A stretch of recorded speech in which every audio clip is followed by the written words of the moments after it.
This podcast is brought to you in part by Stash.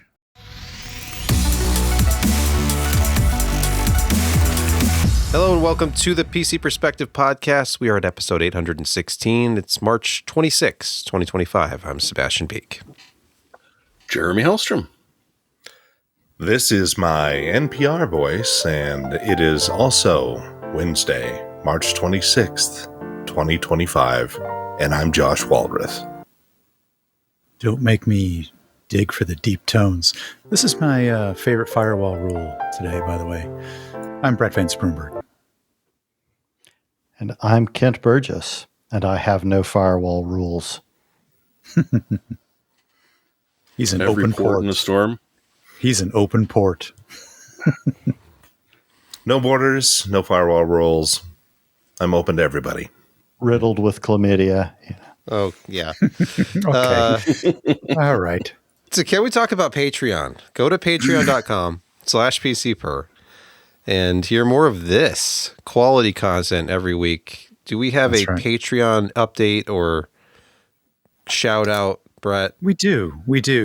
Dee Turnbull of Turnbull and Associates, we've spoken of them fondly several times, has basically plus-upped their pledge, just to let you know, a reminder, as it were, that is always an option for you to take that 50 cents and double it. Josh, it's time for the food segment. Please don't let us down. You know, I actually had a burger today. I went down and I got stern with them. I said, you people, use people. And they all looked at me a little strange because there's like, what are you calling us? And then I told them their names because I've been there for so long and I know them all. Anyway, I got the Plainsman. I've had it before, and they wrapped this one up tight. Sometimes I think that they should wrap them a little bit more loosely, hold on loosely. But this was it was pretty good. It was a little extra salty than I wanted, but it was a step up from the stuff that I've had recently from them. So, maybe things are getting a little better. The Plainsman, as you well know, has got some cheddar cheese on there. It's I did double patties today. I had them do it medium well, so they were actually cooked perfectly for me. Chopped up bacon, a spicy barbecue sauce, and those are Hatch green chilies that you see there. So, combination makes for an extremely appetizing flavor in your mouth. Except, again, it was a little extra saltier than I wanted to. But fries are well done. They didn't come out of their new box all, they still retain the crunch. Excuse me. So, yeah, all good. They're back, apparently. Or at least they had a good day. One of the most cited sites in PC hardware today is videocards.com. Except no substitutes. Video cards with a Z for all of your GPU rumors and news stories about things being tweeted out by people who are apparently data mining. And to that end, NVIDIA reportedly pushes GeForce RTX 5060 Ti back to mid-April and the non-Ti to mid-May. This is a report from a few days ago, just after we podcasted last week. But it does explain why the prior reports of an impending RTX 5060 launch ended up being debunked. So you'll have to wait for your 8 gigabyte graphics cards a little bit longer. All right. Aww. But let's just say the 5080 is available as the 5060 Ti is right now. That's true. Yes, GPUs don't exist, but when this one does, it will be available in a 16 gigabyte flavor. Yes, just like the 4060 Ti, there will be a 16 gigabyte model, though a lot of them will only have 8 gigs, and of course the non-Ti is only available in 8 gigabytes. This is according to leaked HP Omen listings. They're not leaked. I mean, they posted this as a new model on their website, and somebody screenshotted it and put it in a videocards.com the Ryzen post. variety. Yeah, look at that. You can get a Ryzen with a 5060 Ti 8 gig or a 14th Gen Core i7 with a 5060 Ti 8 gig. That's just fantastic. But don't worry, a 16 gigabyte model is also available. What's the price jump there? With Just the same $1,800 bandwidth. at Best Buy. Yeah. What was the previous one? Did it have a price or just a? No, just a. No, there was no placeholder. price. Okay. So yeah, if you're in the market bet you there's for a premium. generic looking HP OMN desktops.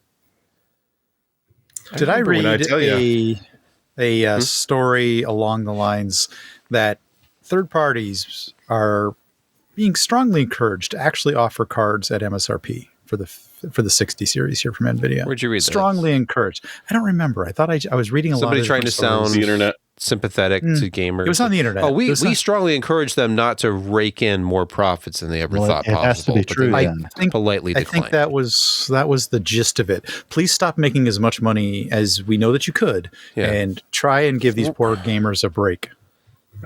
We don't I mean, necessarily isn't offer IA our own enough? reference card. We're making enough but- money there. Hey! Leave Charity us off. begins in the boardroom. Yeah. Nice. You heard it here. Yes. And it also ends there. Yes. Now, sticking with video cards as a source, AMD's CEO, Dr. Lisa Su, said that, now, we had the report last week of the 200,000 number, and they said, no, that's not accurate. Well, whatever it was 10 times higher. Lisa Su says, quote, of course, everyone likes a very high-end GPU, but not so many people can access it. The 9070 XT has been a fantastic success. Actually, it's the number one seller for all of the AMD Radeon generations for first week sales by far. By 10x more than previous generations. I'll just end the quote here. So does that mean every generation? Does that mean it sold 10x more than the 7970? Josh, do you think that's possible? What they're implying. No, because back in the day, 3870? around the 4000 series, there was roughly 50-50 between NVIDIA and ATI. And then it started slowly kind of going down with 6000 and 7000 series and so on and so forth until the 7900 series and the 7000 series in general. AMD had 10% of the market share, the entire graphics market share. So you can see that, shipments went down. I mean, don't get me wrong. Over that time, demand for GPUs in general has gone up. And, a lot more the market is bought. Yeah. So it'd be kind of curious to see, historically speaking, in the first week, how many did the 4800, 4870 sell back in the day, which was a fantastic card that, was not nearly as advanced as what NVIDIA had, but it cost less and it was overall faster than what it was competing against. But it's hard to say how many then versus now, because back then they were still doing 1.5 billion in revenue around that time, and now they're up to 7.2. So yeah, it would be great to get some actual color in that that number versus previous generations. But we do know that the 7000 series did not sell all that great, and they were limited to 10% of the market, and that included a lot of 6000 series too. 6000 probably sold a little bit better than 7000, but here we are. No, I'd definitely say the 6000 sold better than the Golden Rabbit or something. It wasn't a very compelling change, but I disagree with the sold out. I just posted 2 links to 2 of the Canadian stores, which both have 9070s and 9070 XTs still in stock. Not mounds of them, but they are still there. Hey, Newegg had a shuffle today, and it was dominated by 9070 and 9070 XTs. I could go to Amazon right now and buy a 9070 XTs for $1,200 all day long. Oh, But that's the Party thing. sellers. In Canada, you're still getting ripped off at $1,200. But that's the thing. These are going MSRP. I mean, there is that creep of prices because that's the world we live in if we love GPUs. But there's one nice thing you could say about AMD, which is They don't have a Founders Edition version. AMD is not selling you that card. It's the third party that's selling you the card. So AMD is making as much money on an MSRP card as they are on a vastly overpriced one. You can't actually blame them for that part. And I really, really hope that Lisa Su was right about their cranking up production. And it's not so much that I disbelieve her. It just is there actual space on the fabs right now to crank up production. Fingers crossed there is. Jeremy, Here's just a little bit of quick space. question. Go ahead. In Canada, are there tariffs on graphics cards coming into Canada right now? How many of them are made in America? Not many. So no. 0 at this point. There are no tariffs. This is not going to impact my graphics card purchases. Yep. Not that I need to for a long What time. I thought. Grabbing an XT. No, it's true. And there are certain things that are American owned, or at least come in through America, that will be impacted. We Though we've got a lot of Chinese tariffs, so that's a thing too. I thought we just assembled things with Chinese parts here, but I guess I guess we manufacture stuff. We fabricate metals that we get from China. We get the metal from China, and then we make and then stamp it with assembled in the USA or designed in California. Designed in That's California. what's going to hurt. Designed in California. We make the aluminum. We ship it down there. You guys make it into rolls and then ship it back up to make beer cans. We make a lot of Why can't you do here. that there? Why don't you guys? Why don't you have the? I don't engineering? know, because we're idiots. I think Dang it. we can't possibly flatten aluminum. It's just too hard for us Canadians. It's frozen up here, right? It's softer when it goes down south. True. To flatten it, you have to remove the eye, and that's the problem. That's why we're the only country that can do it. Yeah, you got me. Hey, on the subject of fabs and made in the USA, according to a story at Tom's Hardware, which cites research by Tech Insights, producing wafers at TSMC Arizona is only 10% more expensive than Taiwan. Only. Now, this is contrary to what TSMC themselves has said. Tech Insights knows better because their analysts have done a study and they say it's only 10% because it's not labor. It's just machines. I see what you're trying to say there. Turn back on the machines. Yeah, it's not the fact that American labor will make it more expensive. It's just I guess recouping the costs of building the fab in Arizona. The land that it's on and the tax base or the tax structure that it's housed in. The tax. So they were given huge incentives to build there. Well, you're right about that. The water that they're going to be pumping in and obnoxious amounts. Because Arizona is well known for its wide open lakes and flowing streams, right? Colorado River runs through there. Up in High altitude glaciers. northeast part. Whether it's Northwest. 10% or 20 Snow-capped mountains. or 25, it's still more expensive to have stuff made there. So obviously this will be cited as yet another reason why prices will just stay as high as they are. They we should get them in into Arizona. Western That's New great. York. Western New York. Would have made sense. Yeah. Lots of water up there. Yep. And open space. A lot of land. Yeah, well. Nothing. There's nothing there.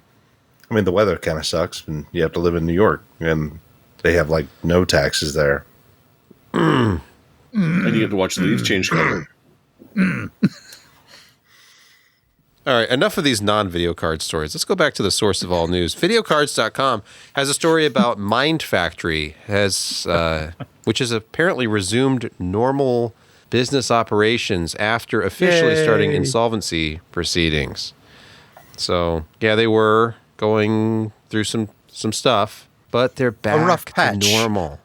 A rough patch, as it were. And you can even buy a 9070 XT there.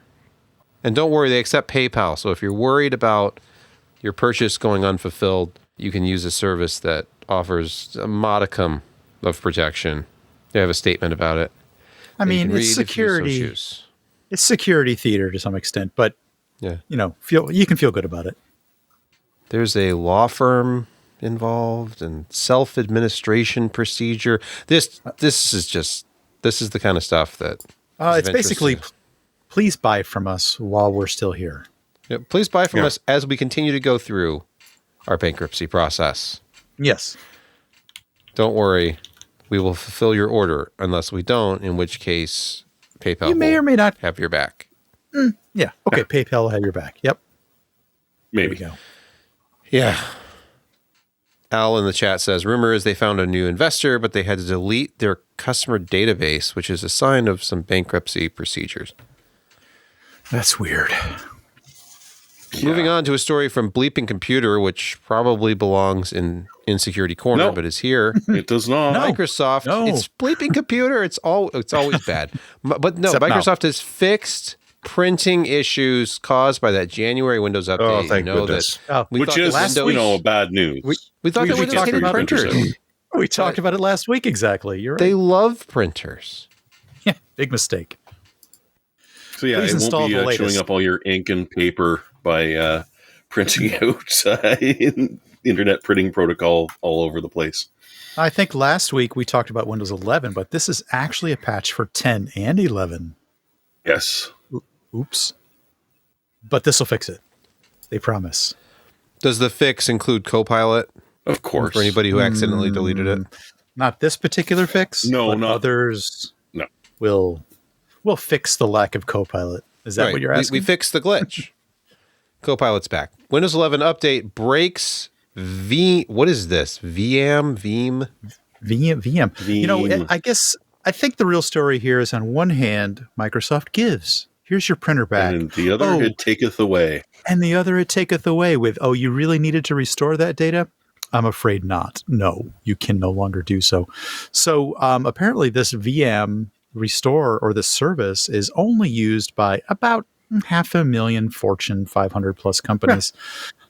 So it's really, okay, it is very impactful. But the cool thing about this is it will continue to allow you to back up flawlessly. It's really only when you've really horked something or you've lost the device and you need to restore it, that's when this will get you. I'm sorry, Dave. I it. can't do that.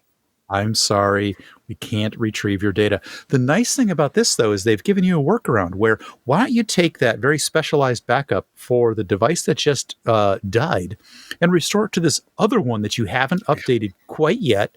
Sure, that may have drivers and RAID controller stuff that doesn't match. Yeah, you won't get those, but you can have some of that other data, and we're going to send you into some sort of hellish nightmare of restoration with the CEO of the company heavily breathing down your neck going, why isn't the system back online?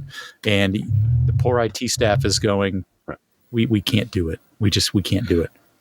And, you know, one of the other annoying things about this is a lot of people running their own stuff at home go with VEEAM. Granted. Because it is relatively inexpensive, and it's like they use Microsoft recovery media as part of the whole software stack for this thing, which is also why they can't give you an image because it's actually a Microsoft image that they don't. Yeah, it feels to me like embrace and extend. You know, that's kind of what it feels like right here. Or embrace and extinguish. You know, that's what I'm saying. Yes. But don't worry your NAS. Just because the network driver wasn't the same and it doesn't work anymore, it's fine. Right. Yep. So this is media that hard drives, could be optical media, could be a remote media. All those installation or all the restorations of those are completely horked after you've tried to restore this. And this is not fixed, I believe. It's still broken. Anyway, not a feel-good story at all. We're sorry if you get caught up in this. It's felt like yay, Microsoft. But you can print again. So, yay. Print out your backups and type them all back in. It's binary, but just don't make a mistake. And make sure to label all the sheets. You don't want to mix one or two of them up. You don't want to get those out of order. But at least you printed it out. Thank you, Sebastian, for that 2-up. Yeah, because it was in security warning. MSI has shunned AMD GPUs with some of their newest power supplies. This is a story at OC3D.net. This is fascinating because obviously MSI is like EVGA now. They're the NVIDIA partner that we need in our lives. And they have power supplies. And they have power supplies that are very, very focused on 12-volt high power to the extent that they have only one 8-pin PCIe power connector available. Because who would need more than one, right? Who would need, yeah, Well- that's obviously for some kind of supplementary board power, right? Oh, Yeah. Can I just take GPUs one use of the that? other That was PSU 10 makers? years ago. But can I just take one of the other PSU makers adapter that goes from like a 2 8-pins to a 12-volt high power and just plug it in the other way? Great idea. You know you cannot do that. No, absolutely not. Well, you could. But well, it's okay, not gonna But would work you well. want to? if it fits, it ships. Okay, That's no, right. no, Yes. I like not the do question. Has MSI built anti-AMD power supplies? Let me see. Has NVIDIA's preferred partner What? built anti-AMD power supplies? That's No. strange. I think it's a headline too far. I don't necessarily agree with it being anti-AMD, but Well, maybe it's- just more. Come on. Come you on. know what is. It's more pro It 12 absolutely volt high is. power. These Can't I are just give them the benefit of NVIDIA the power doubt? supplies made by MSI. You're not wrong. The question They're is, serving does it 80% come of the with an market. It adapter doesn't- that goes 12-volt high power to 2 8-pin.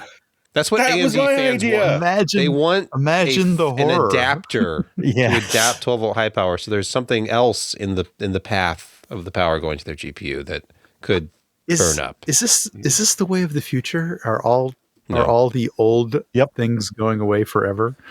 Look, Yes. you can buy a power supply today that has 12 volt high power and a floppy power connector, all in the same As bag it of should modular be. cables. I just built a system. Then the power supply had a Molex to floppy adapter in the package. If that's the Molex case, forever. then there's no reason not to have multiple 8 pins. Come on, So what you're this is saying this is an is anti-AMD this move, is period. purposeful. This is Yes. no accident. Yeah, let's just call a spade a spade. Allegedly. Google Maps may have accidentally deleted all of your timeline data. Now, I think Whoops. that Google hanging on to data is usually the concern that a lot of people have. So maybe this is a good thing. Turnabout. Well, it's a good news, bad news, right? Because there's a lot of people apparently that use Google Timeline to be like, "Whoa, where was that place I ate at 3 years ago in the city I only visited once?" And they Hey, could actually you know look what? it up. We're going back there. We're going back there this weekend. We want to go to that same very cool restaurant. Exactly. Now, I find this very odd because you should just organically go and try something, and if it sucks, well, it sucks. If it doesn't, hey, it'll be amazing. But the rest of us, we went from, hey, so anytime we use Google Maps, you're just sort of tracking. Oh, wait, anytime we're powering up our Android, you're just sort of tracking us. And Google went, yeah, it's kind of that way, but you know what? We're not going to put it on the cloud anymore. We're going to store it locally on your device. Unless you opt in to a specific setting when you first set it up to say, no, I still want all of my locational data to be on the cloud in a totally secure location. So otherwise, it was all locally on your phone. And so a bad update went out to Google Maps, which happened to do an update that overwrote the locally stored location memories on the phone, which are now gone. Like there is no recovering them if this was something you actually liked, as opposed to being horrified by it. So it's kind of hilarious, and I bet you that there are a lot of people that are actually really, really upset about this. But on the other hand, most of us are just like, good. I wish I could do that on my own every once in a while. Discord chat recommends this for all of those with an unknown mistress. They recommend this option. Yes. Lose your Google Maps tracking data. Okay, this wasn't necessary, Sebastian. That was just a comment. You know what this is, Brett. No, but he knows that the next story is going to be because it does actually belong in Security Corner. Yeah. Almost. But the It's not timing on almost. this is so perfect that you can't move it because the ad just perfectly goes along with what we're about to talk with. It sure does. So what you're saying is I can't really edit any of this out because Well, it all you just definitely seamlessly wanna leave- blends. As It's usual, organic. you really And Incogni. you need 100%. You need to leave everything in as you always do. Yeah, I leave everything in. That's why the finished Cut version of the podcast is usually 45 minutes shorter than the stream Granted, because of all that stuff. Why I see all the comments about why does that guy in the bottom right never talk? Because I cut out every word that you say. Yeah. No. Well, Probably a wise It decision. could be worse. He cuts out every other word I say. when you only And you know talk what? for You'll never 42 say anything seconds. wrong in the podcast if you don't actually say anything. A lesson Josh has never learned. Never.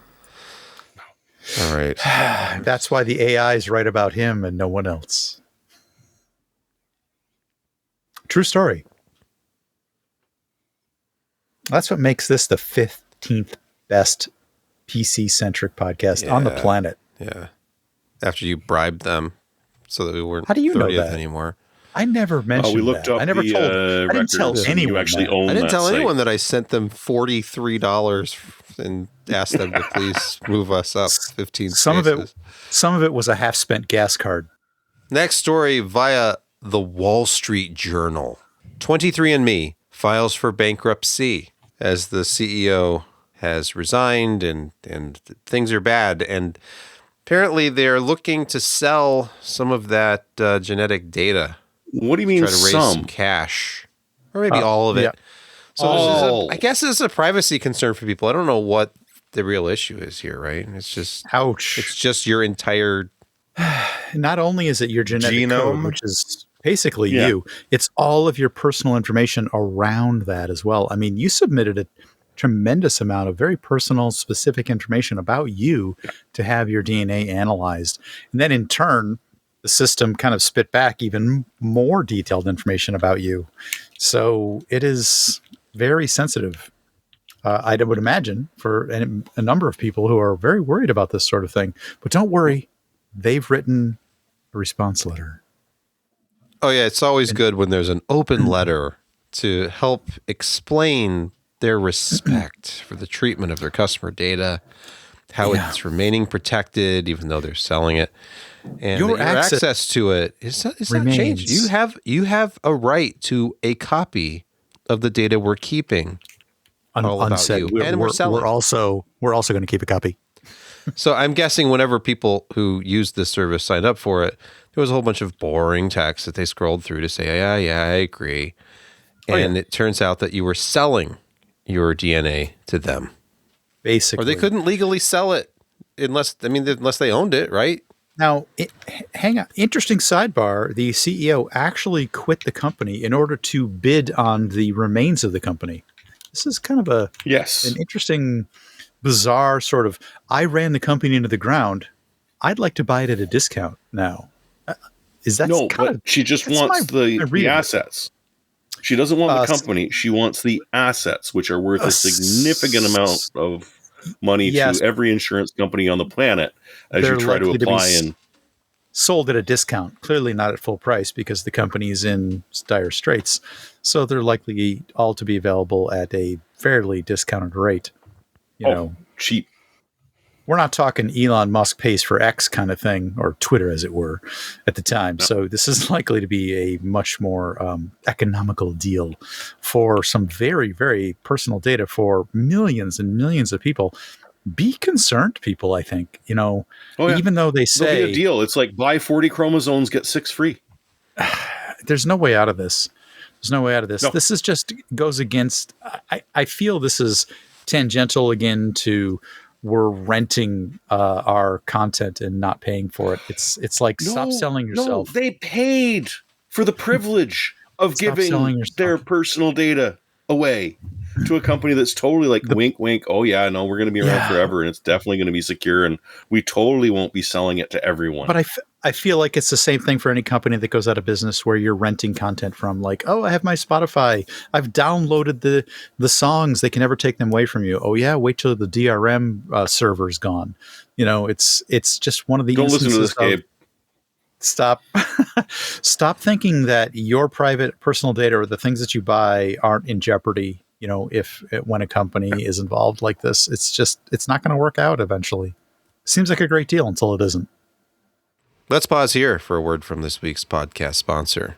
Your privacy is difficult to defend in today's tech-driven world of interconnected online data systems and brokers willingly and actively trafficking your data. These massive data brokers aggregate it and sell your personal information, making it easy for spammers, scammers, con artists, and marketers to gain information about you. You have now lost direct control of your personal data and could be at risk of identity theft, mail and email spamming, and data leaks via system breaches. To prevent your information from getting away from you, we invite you to take a look at this protective service from Incogni. You have the right to safeguard your own data, and you can empower Incogni to reach out to these data brokers and automatically get your personal data removed. Let them deal with the hassles and objections. This seamless process ensures that your information is continuously monitored and stays off the market, significantly reducing your risk of spam, scams, and even identity theft. Incogni will continue to protect your data by staying on top of these brokers to repeatedly request removals as they recollect your information. And yes, that unfortunately is exactly what happens.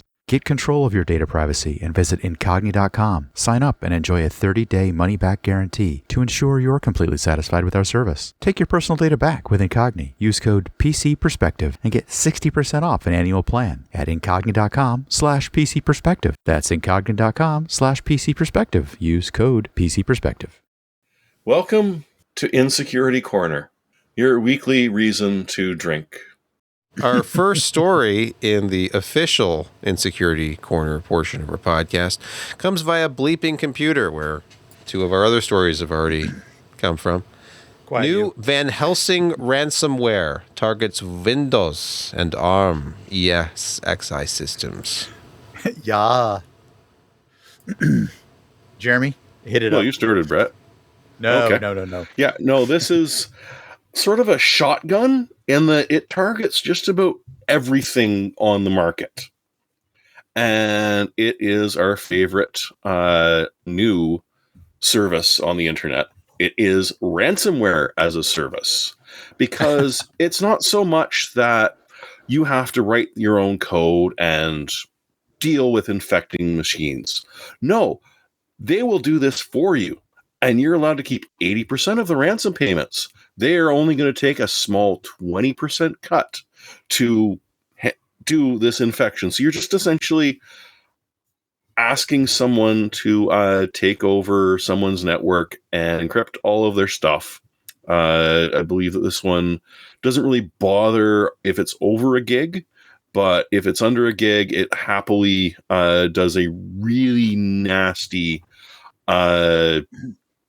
type of encryption, which is, even nastier than AES. It's so obnoxious, and you can see from the pictures here that they've got a GUI. Here, you just pick what you would like to do. How big would you like the encryption to be? Do you want to skip shadow copies or not? Because it's going to cost you a little extra to do shadow copies.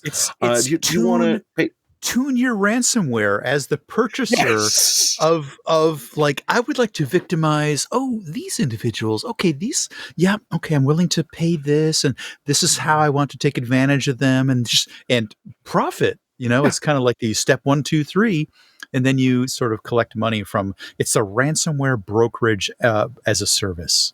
I just can't believe that we've come to this. I should have believed. I do. I totally believe it. And the fact that the acronym was already queued up. I should have believed in its service. The dot Van Helsing extension on this is Now, there is one tiny smidgen of good news, which is that Checkpoint, who spotted this and did a lot of the research that we can now talk about, noticed that the coding is not top tier. This is not governmental level, really horribly nasty. There are some flaws. There are going to be some holes in this code, which might be able to let people get some of their data back, hopefully. But at the same time, it might just be version 1.0, and, their program is going to get better over time. So remember, don't pay to get your stuff unencrypted if it's been hit with ransomware. Go to that about this for a second. backup. It's like, you know what? I've got a burning desire to victimize people, but all I've got is cash. These people are offering a service where if I throw them $5,000, they'll let me remotely victimize people. Oh, that feels great. That's essentially what's happening here. I just How much I would it just cost can't- to just like encrypt everyone's Steam executables? yeah. Nothing else Yeah, on the this is- machine at all. Just every executable you get gets encrypted and it won't launch I anymore. know nothing should surprise me at this point, but No, this but seems very yet. underhanded. But yet, yeah, spy versus These are not spy. happy Yeah, laughs, by the way. right. No. No. Next, This, on the there other are hand- perhaps 10,000 reasons to doubt Oracle Cloud's security breach denial, writes the Register. So there was a report a little bit just not very long ago that the Oracle login platform was breached and many thousands of accounts, including single sign-on and existing sessions, were stolen. Oracle up and down denies that this was the case. However, many line a sample was posted from the identity that was supposedly the person or organization that represents that they stole this, and it has been definitely confirmed by some users within that sample that it appears to be genuine, that Oracle was indeed hacked. And this is very bad because they haven't cracked the passwords yet, but it's the people organization that has pulled this data has put out free samples to their community to crack the hashes on these things and to look for the algorithm and to come up with a way to do this. And it's And if they probably can ever find a 5080 for sale, you should be very worried. pretty much a 5090 would probably already have this done. But it's already done. Yeah. So there's no price set on the entire trove of data, as it were, Which is in the millions, by the way. It will be priced. If you are a member and take advantage of this Oracle portal, you really need to go in and kill all of your sessions and change your single sign-on and all of your authentication credentials. Go in and do that right now, because it's very, very possible you could be leveraged soon. Yeah. I have a question, guys. Go ahead.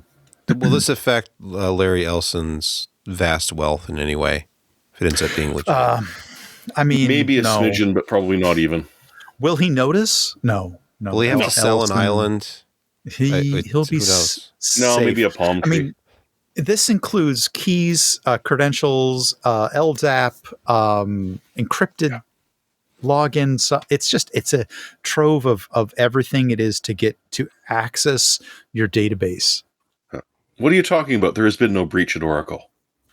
This is all lies. Oracle, because they are to this point still denying it. Because it's Oracle. What do you expect? It's been reasonably confirmed by several members of the community that say, yeah, those are my creds, inside the dump, the small dump that was released as proof.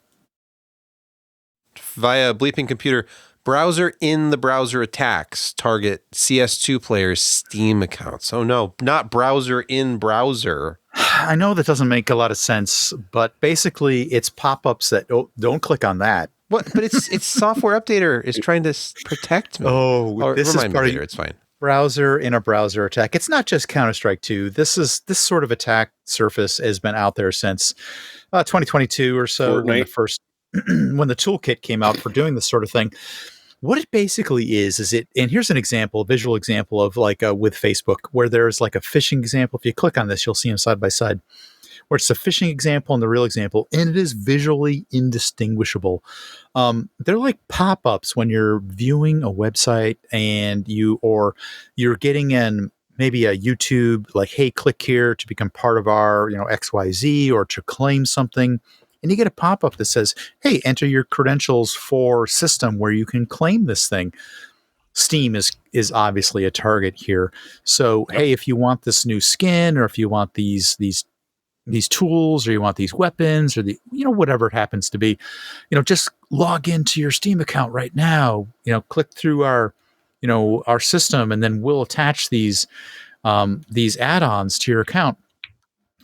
They're using this toolkit to pop this up as if it was a real remote kind of log in with a movable window and things like that, but that's not what they are. They're visually indistinguishable. And you can sort of tell when this has happened because the fake windows are immovable generally in the window space, but the kind of the real pop-ups that you can move those around and outside of the browser confines in the GUI. As an example, if you want to, it's not a definitive test, but it is a reasonable, quick examination. If you can move it outside the browser window, it's probably more than likely legit. Not 100% all the time, but probably. And they all lead back to several of these malicious domains. And that's the problem here. And they're targeting CS2 accounts, obviously still a big user base, and they're hoovering up Steam credentials in this way with, get new weapon skins or, user skins or add-ons or tchotchkes or whatever. It's just ripe environment. Which just goes to show you should not be making in-game purchases. Ever. Probably. We just lost all the Fortnite players, but that's okay. Yeah, okay. Yeah, that's fine. Stop infecting yourself. Stop infecting yourself. Well, if you're playing Counter-Strike and you're so baked, I mean, obviously you wouldn't notice. Now comes the bad news. I don't know, it's almost the feel-good story of the night. I lie. It's not the It is, in a way. But for those of us who are familiar with the Have I Been Pwned service, it is a service where cracked websites, they get a hold of the data that is being given to the hacking community and then scroll through it, essentially looking for credentials that have potentially been owned. Oftentimes there's an email address because that's usually part of the authentication or identification record. And they reach out to those people to say, hey, if you're part of the Have I Been Pwned service, you've signed up for it with your email addresses. Hey, we found your email address in this hacked data set. It's a great service. Or they even do it for passwords so that you can link in when passwords are being created. It's not just making sure that you've got capital, lowercase, special, and number.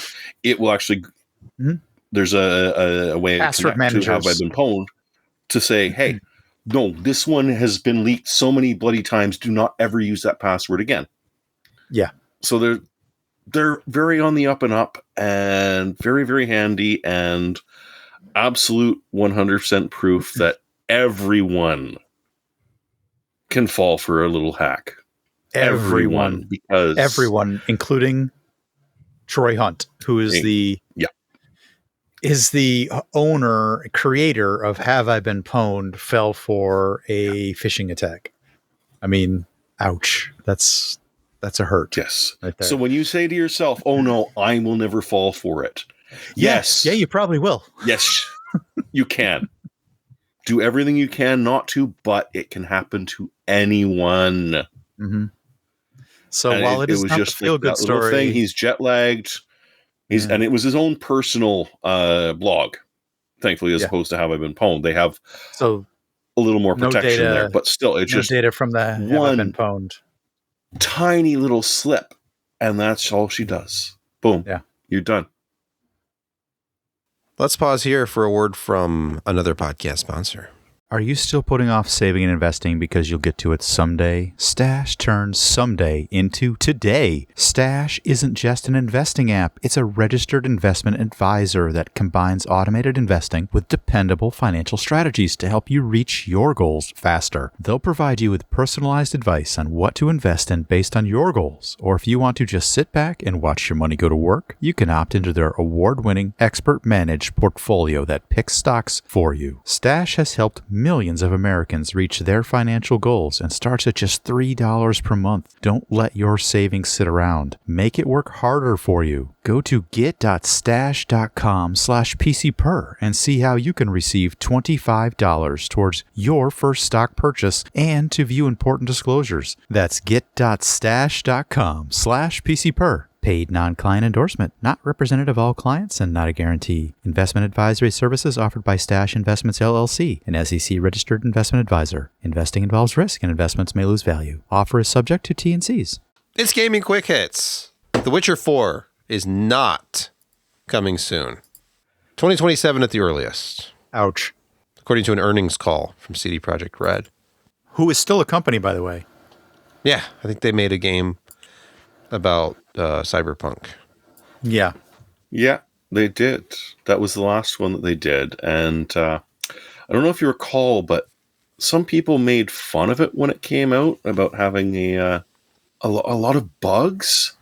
And then it turned out that CD Projekt Red, who promised there would never be crunch time and they would not make their pro coders be working like 16, 18-hour days for months upon end.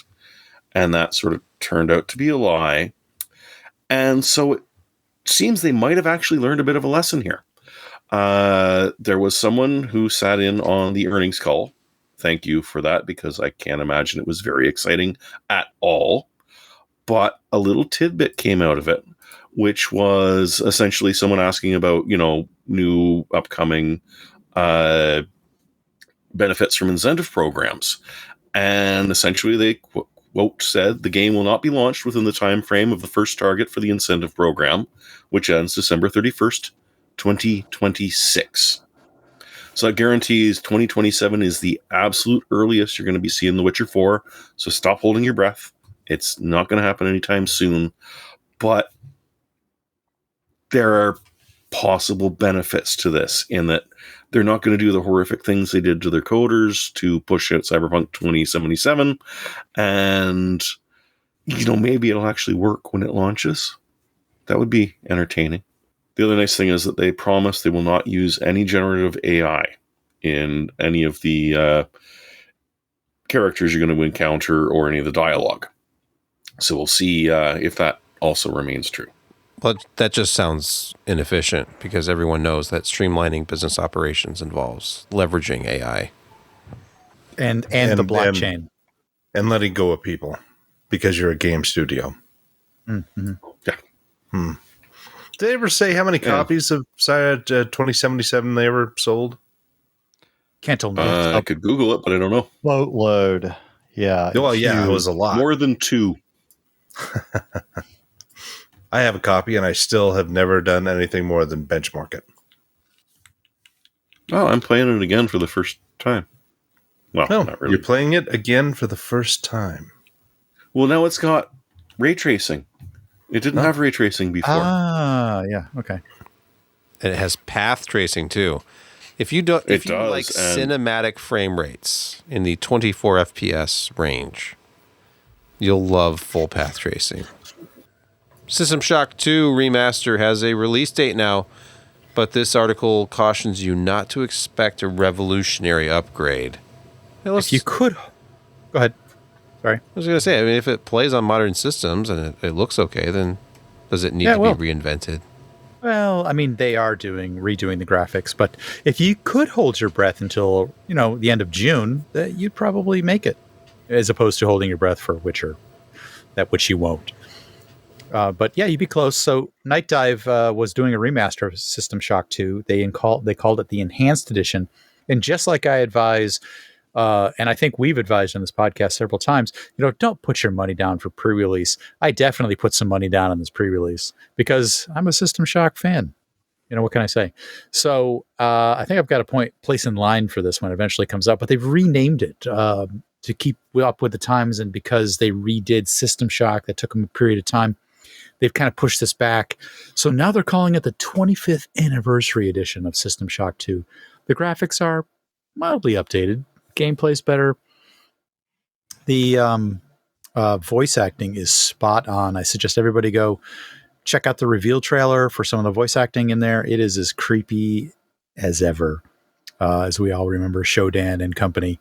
Do you know it's one of my favorites part of that entire thing? Yeah, the sound. When you first, in my opinion, the monkeys. Mm-hmm. You heard them, and they did the sound so well at then. And you kind of hear that soft, ooh, ooh, ooh, ooh. It just builds, and it's like this can't be good. Who released monkeys? The enemies. It was groundbreaking at the time because in some ways they reacted to the player making noise or crafting things or putting things together or knocking things down or breaking into places or things like that. If you made sound, they were attracted to that. And it wasn't just little random encounters. So in some ways, the very first version of this so long ago, it was very interesting to do. It was almost as if like you'd be playing it quietly simply because you didn't want them to hear you. Really drew you into the game. That's my point. So in answer to a question earlier, as of November, Cyberpunk 2077 has sold 30 million copies. That seems like some. It's no GTA 5, but it's pretty dang good. Shadow of the Road. Is this in alpha? So this is join the alpha. Kazoo posted. Hey, free game. I mean, well, free part of a game anyways. But no, Sensual Kazoo posted this on the Frag and Frogs, and I looked at it and like, wait a second. Turn-based game mixing mysticism and doing the whole sort of shonen thing where you've got the bloody Brits with their firearms trying to mess with feudal Japan. I don't know. You just went Shogun and Ronin together. Shonen. He did. Shonen. He went there. You are absolutely he went there. Right. I mean, seems about right though. Shogun was the better book. So yeah, it seems interesting. It's a free alpha. Just log into Steam, click the I would like access, and they're just like, yep, sure, here you go. So if you're curious about checking it out. Are those mechs in the background that I see?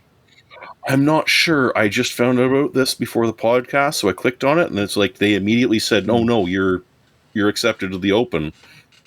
So I figure, hey, I'll let people know about it, and that way, cool. It could be interesting.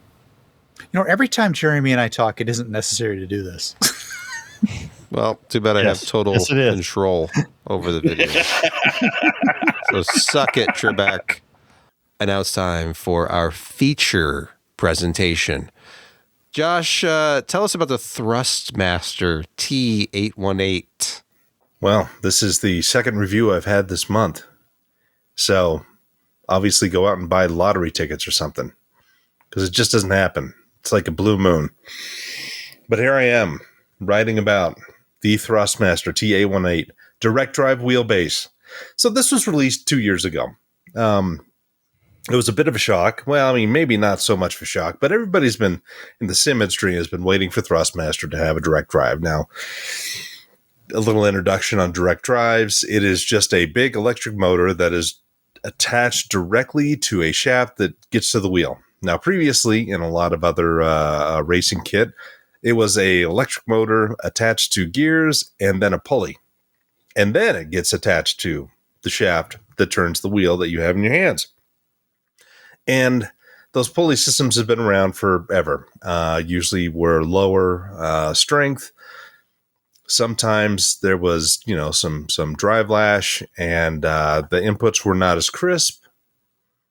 And it was just, kind of the way, an inexpensive way to do things, because larger motors, while available, were harder to program for. And, there's a variety of factors involved in control and all that for a long time, the pulley and gear systems were what it was. I mean, Logitech with their G series of wheels, they had actually 2 helical gears and 2 small motors in there rather than 1 motor and all that. But people really didn't like the way the gears kind of felt on that one.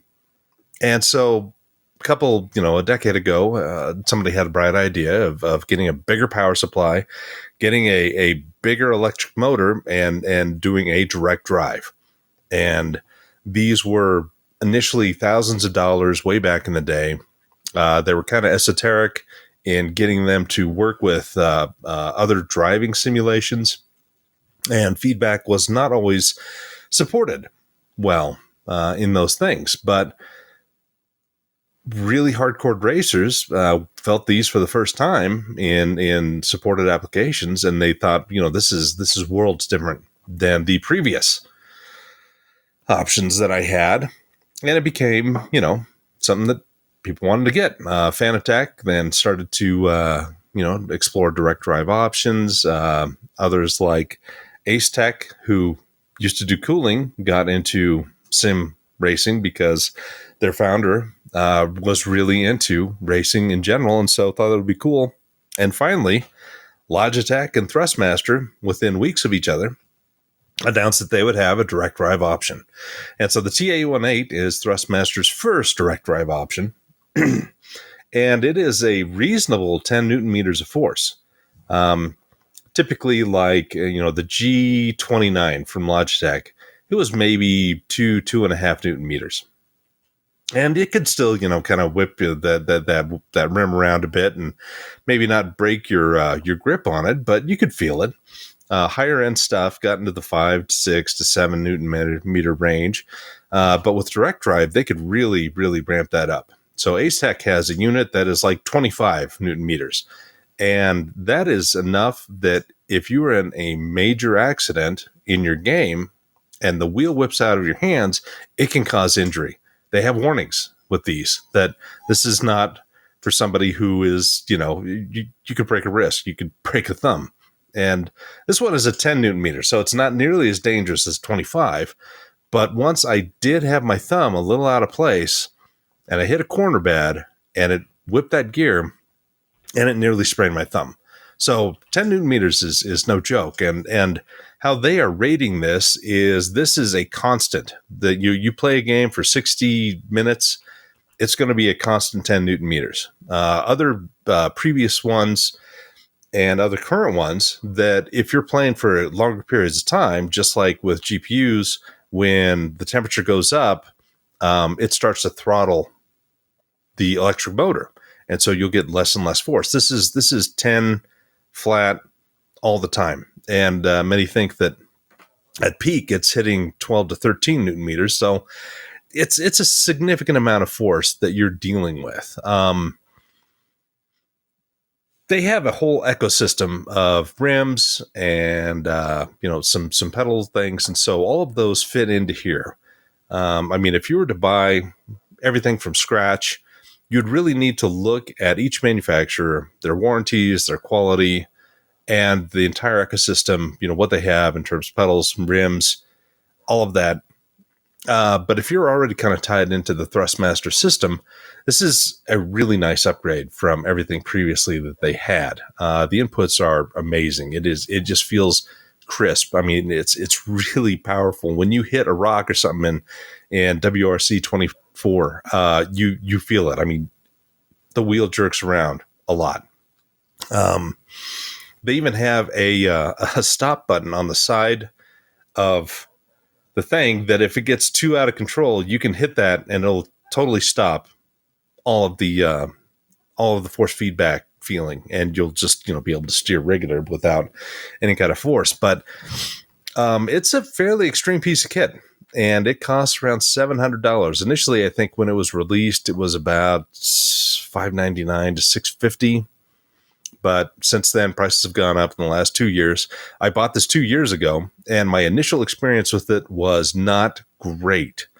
It had damper issues with it. I would try to start racing in Dirt Rally 2.0, and it would just shake uncontrollably, no matter what I did. They've since released drivers. They've released firmware. They've, improved how you can control it from the control panel. And I figured out things like, damping and what other forces, could cause it to shake and vibrate like that and just, whip out of your hands. So it took a while for us to get there. I wanted to kind of do a review on this right away, but it wasn't really ready for prime time. And so then, a year goes by and everything is far, far better than what it was. Drivers improved, firmware improved. My knowledge of it all has improved. And if you're watching right now, you'll see kind of the control panel. You see that little lock thing there? You have to unlock that to get to beyond 50 or 75% strength. And also to go from mode sport to performance and extreme. Just because, again, 10 Newton meters, if applied incorrectly, will cause injury. It's extremely, extremely strong. So yeah, once they got everything kind of set up whether they needed to, it turned into a really good product. Now, one of the weaknesses it had is initially the older quick release mechanism was not supported on this. It was a brand new quick release mechanism. It didn't look like the other mechanisms from guys like Fanatec or Acetec, which actually look like physical implementations on race cars that have quick release mechanisms.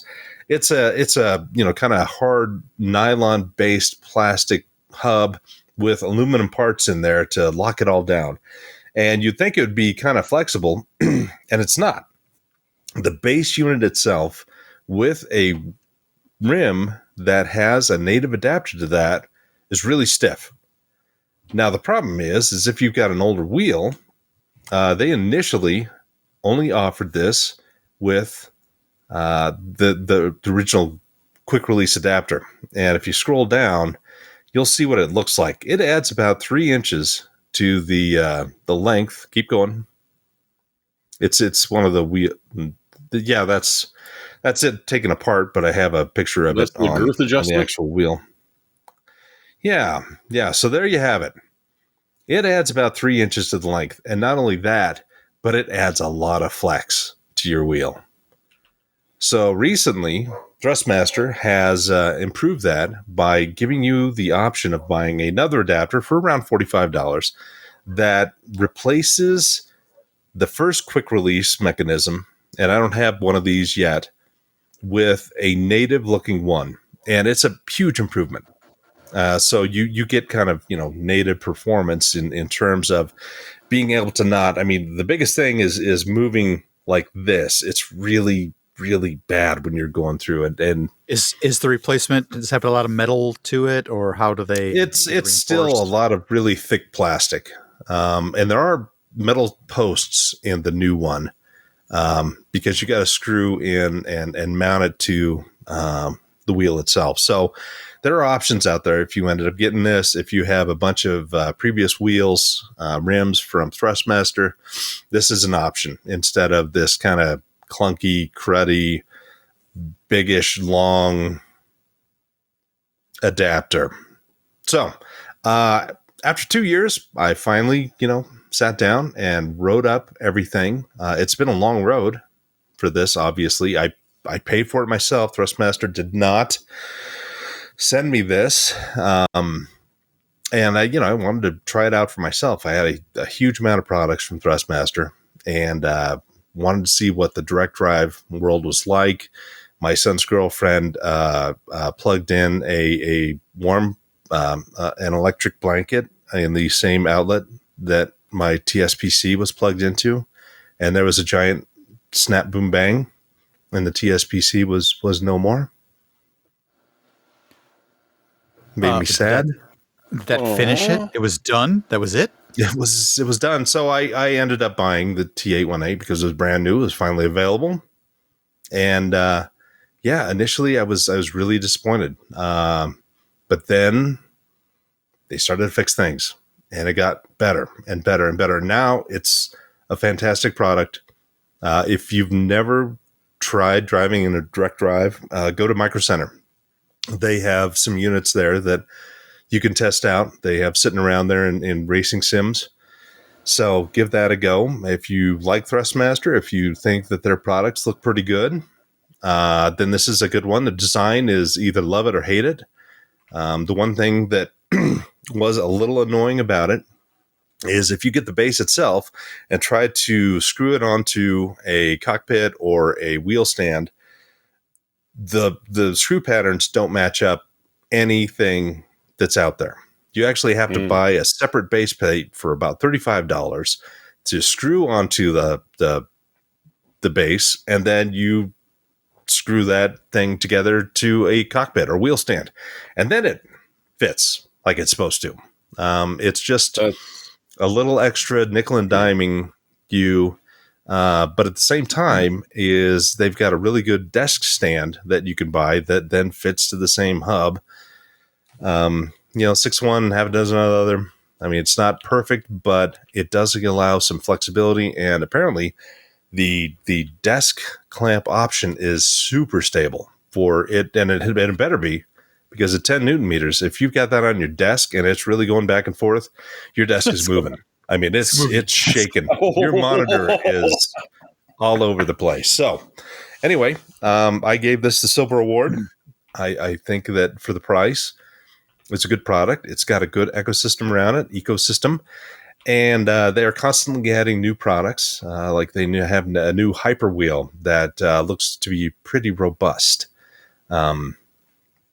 That you can add to it, and it's a native implementation. So if you like racing and you want great immersion, well then here you've got it for $699, and then some more money for pedals and wheels.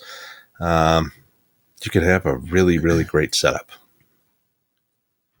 And shifter and potentially like Hoonigan brake. E-brake. And, mm-hmm. Yeah, I bought a $50 e-brake from China, and it's worked fantastic. Because Thrustmaster offers one, and it's like 4 times the price. Mm-hmm. And in no way was this review motivated by Josh's desire to see how many times he could say the words rim, shaft, and stiff on the podcast. And vibration. Cockpit, which was probably about 80 times, I think. Let us know in the comments how many times Josh I think said those words. He has brought everyone to the edge of their seats. Josh, if you feel like you haven't spoken enough yet, how about leading This may off be a shock picks? to you. Picks of the week. Hey, you know what?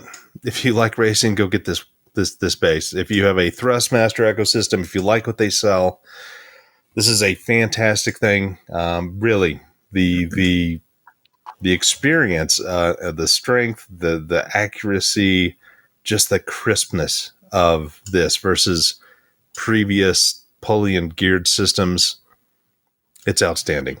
So, yeah, if you got the Dosh, I would recommend you have a full cockpit with this.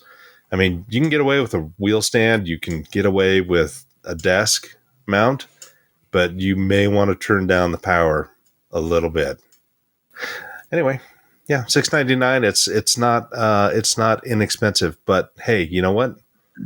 Nothing is anymore.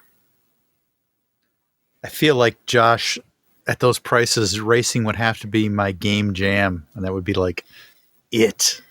Be like the only game that I'd be playing, or the only gaming genre I'd be playing. Yeah, but this should last years and years and years. I know. You're not wrong. Yeah. Jeremy, do you have a pick this week? I do. It's an interesting little project that's come out of a university, and unfortunately the actual story is behind a paywall, but Hackaday did post a sort of a overlook of this. And so what this is a computer, a very simple one, which is stuck together on a piece of flexible PCB, which is then wrapped in a sort of a polyethylene, completely secure for bending, getting it wet, doing anything that you would normally do to your clothes. Because what this is essentially the beginning of smart clothes. It's not the wearable computing that, you got to be very, very careful with. This thing, you can weave it. It is able to be washed, and the damn thing doesn't care at all. Now, this one is a little bit simpler. Essentially, all it's got is a couple of LEDs, some Bluetooth low energy radio, so it can the left sleeve can talk to the right sleeve, sort of thing. But some basic sort of temperature sensors, accelerometers, photoplethysmography, so that they can do sort of blood volume. So it's sort of like a overall health measurement. But the thing is, what they've done is develop truly wearable basic computer. And it forms its own little small network over your system, over whatever you're wearing it as. And it doesn't care. So it's bendable PC, completely sealed in polymer. So the idea is, and it's hilarious. Like if you look at some of the pictures, like there's a microcontroller and then some wires that come off of it, and then here's the low dropout voltage regulator and some wires that go off, and here's an accelerometer. I think the idea is brilliant because, I mean, this sort of thing is coming and could be very handy from everything from your older relative wanting to make sure that their blood pressure maintains a certain level and their heartbeat is still going, to, that diaper is totally ready to change. It's interesting. And I mean, it's one of those things where we don't know what the uses are going to be until we start playing with it. So it will be very entertaining to see how this goes, because it's not stiff. You can totally just weave it together and then weave it into another garment and wash it, and away it goes. The only problem will be is that, it will be eventually hacked, and people will be able to do horrible things with it. But I just think this is kind of interesting. No, you can't. I'm going to wait for neural nanonics. And a dolphin with a squid. No. Brett, your pick this week. My pick is very simple, very straightforward. If you'd like to be, I was almost going to say as cool as me, but that is clearly not very cool. This microphone is the version 1 of the HyperX Quadcast. They've come out with a version 2 or 3, my lord, as they might say. $40 off, $104 for the HyperX Quadcast 2 with some great A to D sampling and onboard controls, LED lighting. They now indicate on the top as to what direction the microphone is, whether it's singular, multiples, room. It has the same volume controls, a little bit of different places and things like that. The status indicator has a little more smarts to it, but I think it has this very similar internal mechanism to the Quadcast that we're used to. For $40 off, so $104 is a pretty good deal. If you're really set on the older version, like this one is, they actually have some refurbs on Amazon for about $75 right now. Not linked in the podcast, but just as and also. But yeah, that's it. And the most important change is that the new version uses USB-C and not mini USB, like the one that you're using. Yes. Because is it not about time that dies? That mini USB connection on the back is a little archaic, I have to agree. Yeah, but it's more robust than like, micro. I don't know why they did it. It's just... Yeah. Because I was going to say, it's like digging around, and it's like, oh yeah, this is an old BlackBerry charger. Remember that connector? Yeah. Yeah, so the USB-C is a welcome change. Kent, your pick this week. I've been trying to recommend the 9950X 3D since the reviews came out, and you really haven't been able to buy them except in some outrageous combos. But here's a combo that's actually a good deal. This is a 9950X3D in combination with a Crucial T700 1 terabyte with a heatsink, $817.98. It's about $25 less than those two items are full retail. So if you've been really wanting to upgrade to that 9950X 3D, this is probably the best way you're going to find one without paying $1,000 to a scalper. Now, it does say in the disclaimers that Newegg cannot guarantee the compatibility of combo items. So if you try to plug that SSD into that processor directly, it may not work. I think you might have to. What a ripoff. Some other components, but they'll sell you a bundle with. I want direct access to those PCIe lanes. Yeah, all of their motherboard combos for the 9950X 3D are all 870Es, top of the line. So you're looking isn't at that what you want if you're buying the best $500 or $600 motherboards, and I just have never felt the 870Es were really worth it over just the regular 870s. Well, have you used an 870E? I mean, once you do, but I don't want to. You would scoff at the mere 870. Really? I see. No, I'm just saying stuff. How much RAM is it killed for you? Oh wait, that was a different one. Nope, that was a different one. Yeah. I have no pick this week, so that I can say goodbye to all of our listeners and our viewers. And we will do this all again next week when we will all be in fine form, better voice, possibly even more toned and attractive than we are now. We'll go for a lot of walks. Yeah. 10% more attractive. Better voice is like more dulcet or like better sampled or How about just not I thought at the sick? beginning of the podcast you'd sort of there was a gauntlet thrown about NPR voices, and then it just kind of fizzled out. we can bring that into the show though. I think we can. But could we stand ourselves afterwards? No, I it would tend be to get- insufferable.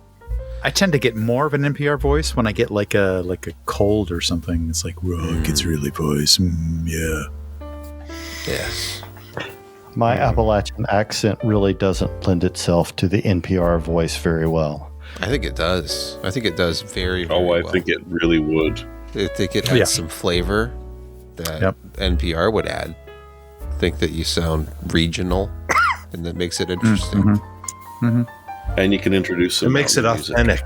authentic. Every time Well, somebody says shucks. NPR, I think salty balls. It's I such think a we all classic. do. We all do. This is a classic Sweaty. sketch. Sweaty. Sweaty. Sweaty. Yeah. Sweaty balls. It's even more classic when Josh gets the name of it right. Because